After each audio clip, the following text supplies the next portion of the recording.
Everyone, আসসালামু আলাইকুম। Welcome back to Anamika's kitchen. আমাদের আজকের রেসিপি পুরান ঢাকার স্টাইলে চুলায় তৈরি বিফ তেহারি। এটা রান্না করতে আজকে আমি আপনাদের খুবই সহজ একটা ইজি রেসিপি দেখাবো। আশা করি সবার ভালো লাগবে। তো চলুন শুরু করা যাক। এখানে আমি গরুর মাংস নিয়েছি, প্রায় 1.5 কেজির মতো মাংস আছে এখানে। এগুলো আমি একটু ছোট পিস করে কেটে নিয়েছি, যেরকমটা তেহারিতে থাকে। এরপর এখানে আমি 5 কাপের মতো পোলাওয়ের চাল ধুয়ে পানি ঝরিয়ে রেখেছি। এরপর মাংসটাকে একটা জালিতে নিয়ে পানিটা ঝরিয়ে রেখে দিব। এরপর এখানে আমি নিয়েছি 1 কাপ পরিমাণ টক দই দিয়ে দিয়েছি বিরিয়ানি মশলা। এই বিরিয়ানি মশলাটি আমার ঘরে তৈরি, এর ভিডিওর লিংক আমার ডেসক্রিপশন বক্সে দেওয়া থাকবে, আপনারা চাইলে দেখে নিতে পারেন। এরপর টক দই আর মশলাটা একটু ভালো করে এভাবে মিক্স করে নিব। মশলাটা যদি সরাসরি চুলার উপর দেওয়া হয় অনেক সময় মশলাটা কিন্তু পুড়ে যায়, কিন্তু এভাবে দিলে এই মশলাটা আর পুড়ে না। এরপর এখানে আমি দিয়ে দিব 3 টেবিল চামচ পরিমাণ টমেটো সস। টক দই যদি আপনাদের কাছে না থাকে, আপনারা কিন্তু গরুর দুধে 1 কাপ পরিমাণ গরুর দুধে 1 চামচ পরিমাণ ভিনেগার দিলেই আধা ঘন্টা পর টক দই রেডি হয়ে যায়। এরপর আমি সবকিছু খুব ভালো করে মিক্স করে নিচ্ছি। এরপর এটা আধা ঘন্টার জন্য এক সাইডে রেখে দিব। এরপর এখানে চুলায় একটি বড় প্যানে আমি নিয়ে নিব 1 কাপ পরিমাণ সরিষার তেল। এখানে আপনারা চাইলে সয়াবিন তেল ইউজ করতে পারেন। সরিষার তেলে কিন্তু তেহারিটা খুবই ভালো হয়, আর দোকানেও এটা ওনারা সরিষার তেলই ব্যবহার করেন। তাই আমি সরিষার তেল দিয়ে রান্না করছি, আপনারা চাইলে সয়াবিন তেলেও রান্না করতে পারবেন। এরপর এখানে আমি দিয়ে দিচ্ছি 1 কাপ পরিমাণ পেঁয়াজ। পেঁয়াজটা হালকা মোটা করেই কেটে নিয়েছি, এটা কুচি করার কোনো দরকার নেই। এরপর এটাকে ব্রাউন কালার হওয়া পর্যন্ত আমি ভেজে নিব। এই পর্যায়ে চুলার আঁচটা থাকবে মিডিয়াম টু হাই।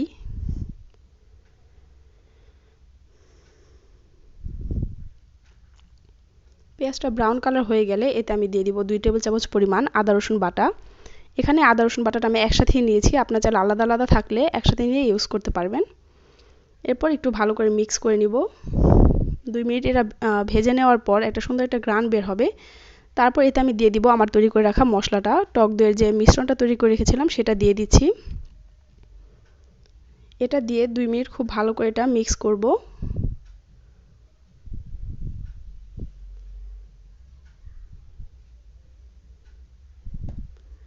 এরপর এখানে আমি দিয়ে দিব কয়েকটা আলু বোখারা। বিরিয়ানিতে কিন্তু আলু বোখারা না দিলে বিরিয়ানির স্বাদটাই কিন্তু আসে না। দিয়ে এটা আমি খুব ভালো করে মশলাটা কষিয়ে নিব। এখানে আমি কোনো পানি ইউজ করছি না। দিয়ে দিচ্ছি স্বাদ মতো লবণ, আপনারা আপনাদের পছন্দ মতো লবণ দিবেন মাংসের পরিমাণ বুঝে। এরপর এখানে দিয়ে দিব হাফ চা চামচ পরিমাণ বিট লবণ। এরপর সবকিছু খুব সুন্দর করে কষিয়ে নিব। ঢাকনাটা খোলা অবস্থাতে আমি বারবার এভাবে নেড়ে চেড়ে কষিয়ে নিব, যাতে মশলাটা নিচে লেগে না যায়। এখানে আমি কোনো পানি ইউজ করছি না, মশলাটা যে টক দই দিয়েছি সেটার পানিতেই এটা কষানো হয়ে যাবে। এরপর মশলা থেকে তেল ছেড়ে দিলে বুঝতে হবে এটা কষানো হয়ে গেছে, এর কালারটা অনেক সুন্দর হয়ে আসবে। দেখতেই পাচ্ছেন মশলা থেকে কিন্তু অনেকটা তেল বের হয়ে গেছে। এখন এতে আমি ধুয়ে রাখা গরুর মাংসগুলো দিয়ে দিচ্ছি।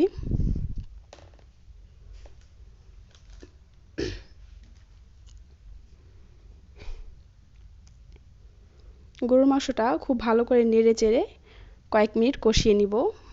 এটা কষানোর সময় কোনো পানি ব্যবহার করব না, কারণ মাংস থেকে অনেক পানি ওঠে, তো ওই পানিতেই এটা রান্না হয়ে যাবে। এরপর এখানে আমি কয়েকটা আস্ত কাঁচামরিচ দিয়ে দিচ্ছি। কাঁচামরিচগুলো আনাম দিচ্ছি, এতে করে মাংসটা খুব বেশি ঝাল হবে না, কিন্তু একটা মরিচের খুব সুন্দর ফ্লেভার আসবে। এরপর সব কিছু খুব ভালো করে মিক্স করে ঢাকনা দিয়ে ঢেকে দিব। এই মাংসটা কষাবো ভালো করে। দেখতেই পাচ্ছেন মাংস থেকে কিন্তু অনেকটা পরিমাণ পানি বের হয়েছে। এখানে আমি এক্সট্রা কোনো পানি ইউজ করিনি এখনও। মাংসটা এই পানিটা শুকিয়ে যাওয়া পর্যন্ত খুব ভালো করে নেড়ে চেড়ে এভাবে কষিয়ে নিতে হবে ঢাকনা দিয়ে ঢেকে ঢেকে। মাঝখানে 2 একবার খুলে একটু এভাবে নেড়ে চেড়ে দিলেই হবে।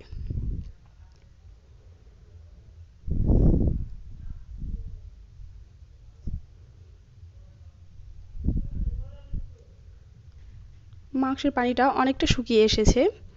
এ পর্যায়ে যদি আপনাদের মাংসটা নরম হয়ে যায় তাহলে আর পানি দেওয়ার দরকার নেই, কিন্তু আমার মাংসটা একটু শক্ত ছিল, তাই আমি অল্প একটু পানি দিয়ে এটা আরেকটু কুক করে নিব, যাতে মাংসটা একটু সফট হয়। এখানে প্রায় 1 কাপ পরিমাণ পানি ইউজ করেছি, আপনাদের আরও কম বেশি লাগতে পারে। এরপর মাংসতে খুব ভালো করে নেড়ে চেড়ে ঢেকে আমি আধা ঘন্টার জন্য এটা রান্না করে নিব। এর মাঝখানে 2-1 বার একটু ঢাকনা খুলে নেড়ে চেড়ে দিলেই হবে, যাতে মাংসটা নিচে লেগে না যায়। দেখতেই পাচ্ছেন আধা ঘন্টা পর এর পানিটা অনেকটা শুকিয়ে এসেছে এবং মাংসের কালারটা অনেকটা চেঞ্জ হয়ে গেছে। এবার ভালো করে নেড়ে এর পানিটা আমি একটু ঢাকনা খুলে শুকিয়ে নিব। পুরোপুরি পানিটা শুকিয়ে যাওয়ার পর এরপর আমি আমার ধুয়ে রাখা চালগুলো দিব। পোলাওয়ের চালটা একটু আগে ধুয়ে রাখলে এটা সুবিধা হয়, চালটা অনেক ঝরঝরে থাকে। এরপর পোলাওয়ের চালটা মাংসের সাথে খুব ভালো করে মিক্স করে নিচ্ছি, যাতে মশলা দিয়ে এটা পুরোটা মেখে যায়। এরপর এখানে আমি পানি ইউজ করব। এই পানিটা আমি ইউজ করব চাল যতটুকু নিয়েছি তার দ্বিগুণ পরিমাণ। যেহেতু আমার এখানে প্রায় 5 কাপের মতো পানি ছিল, তা আমি এখানে 9 কাপ থেকে 9.5 কাপ পানি ইউজ করছি। বেশি পানি দিতে গেলে এটা কিন্তু গলে যাবে, পোলাওটা ঝরঝরে হবে না। আমি এখানে ঠান্ডা পানি ইউজ করেছি, অনেকে গরম পানি ইউজ করে, আপনাদের যেটা পছন্দ আপনারা সেটা ইউজ করতে পারেন। তবে আমি পোলাও অথবা বিরিয়ানির ক্ষেত্রে সবসময় ঠান্ডা পানি ইউজ করি, কখনো গরম পানি ইউজ করার দরকার হয়নি। এরপর এটা এভাবে নেড়ে চেড়ে এতে আমি দিয়ে দিব কয়েকটা কিশমিশ। এটা পুরোপুরি অপশনাল, কিশমিশ দিলে বিরিয়ানিতে ভালো লাগে খেতে। এরপর আমি এখানে আরও কয়েকটা আলু বোখারা দিয়ে দিচ্ছি, সাথে দিয়ে দিচ্ছি টেবিল চামচ পরিমাণ কেওড়ার জল। এই কেওড়ার জলের ফ্লেভারটাই কিন্তু আসলে বিরিয়ানির স্বাদটাকে অনেক সুন্দর করে দেয়, আর এর ঘ্রাণটাও অনেক সুন্দর হয়। এরপর এটা বলক এসে গেছে, এরপর আমি একটু ঢাকনাটা খুলে এটা নেড়ে চেড়ে দিচ্ছি যাতে নিচে লেগে না যায়। এ পর্যায়ে চুলার আঁচটা একদম কমিয়ে দিব, যেহেতু পানি এখানে শুকিয়ে গেছে। যদি চুলার আঁচটা আমি হাই হিটে রাখি তাহলে এটা নিচ দিয়ে লেগে যাবে, চালগুলো ফুটবে না। এখানে আমি চুলার আঁচটা একদম লোতে করে দিয়েছি। এবার একটু ভালো করে নেড়ে চেড়ে নিচ্ছি। এরপর এতে আমি দিয়ে দিব 2 টেবিল চামচ পরিমাণ ঘি। এটা যদি না থাকে আপনাদের না দিলেও কোনো সমস্যা নেই। সাথে দিয়ে দিব আরও আধা চামচ পরিমাণ কেওড়া জল দিয়ে এটা খুব ভালো করে মিক্স করে সবকিছু একসাথে ঢেকে রেখে দিব 5 মিনিটের জন্য। চুলার আঁচটা কিন্তু এই পর্যায়ে একদম লোতে থাকবে, বেশি আঁচে রাখলে এটা কিন্তু নিচ দিয়ে পুড়ে যাবে। এ পর্যায়ে চালটা 80% সেদ্ধ হয়ে গেছে, আর যে আমরা 5 মিনিট রাখবো ততক্ষণ এটা পুরোটা হয়ে যাবে। এরপর এভাবে এটা ঢাকনা দিয়ে ঢেকে রেখে দিব 5 মিনিটের জন্য। 5 মিনিট পর দেখতেই পাচ্ছেন এটা কিন্তু কুক হয়ে গেছে। যে 2-1টা চাল উপরে একটু কাঁচা লাগতে পারে, এগুলো কোনো সমস্যা না। এটা চুলার যে ভাপ আছে চালের, সেই ভাপে এগুলো সিদ্ধ হয়ে যাবে। এখন আমি চুলাটা বন্ধ করে দিচ্ছি আর একটু ভালো করে নেড়ে দিচ্ছি। চালগুলো কিন্তু অনেক ঝরঝরে হয়েছে, একটার সাথে একটা লেগে নেই। আর এটা ঢাকনাটা খোলার পর অনেক সুন্দর একটা ঘ্রাণ বের হয়, কেওড়া জল সবকিছু মশলা মিলিয়ে অনেক সুন্দর একটা, একদম দোকানে যেরকম একটা ঘ্রাণ থাকে সেরকম একটা ঘ্রাণ বের হয়। এরপর এটাকে এভাবে একটু দমে রেখে আমি আধা ঘন্টার জন্য ঢাকনাটা ঢেকে এভাবেই রেখে দিব। চুলাটা কিন্তু এ পর্যায়ে বন্ধ আছে, আমি চুলাটা বন্ধ রেখেছি। এরপর 20 মিনিট পর দেখতেই পাচ্ছেন এটা কি সুন্দর একদম ঝরঝরে হয়ে গেছে। এটা এখন আমি সার্ভ করে নিব।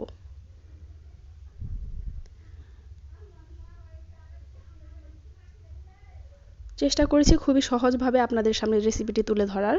আপনারা সেম রেসিপিটি ফলো করে যদি বাসায় তৈরি করেন, আপনারা একদম দোকানের যে টেস্টটা সেই টেস্টটাই পাবেন। বাসার সবাই খেয়েও কিন্তু অনেক পছন্দ করবে। দেখতেই পাচ্ছেন এটা কত সুন্দর হয়েছে, একদম ঝরঝরে। আর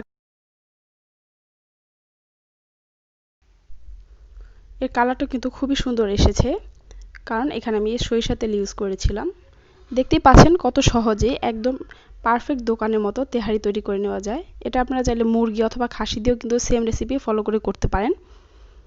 আশা করি আপনাদের সবার রেসিপিটি সহজ লেগেছে এবং আপনারা বাসায় চেষ্টা করবেন। যদি তৈরি করে থাকেন আমাকে জানাবেন, আর আপনাদের কোনো প্রশ্ন থাকলে কমেন্ট সেকশনে জানাবেন, আমি উত্তর দেওয়ার চেষ্টা করব।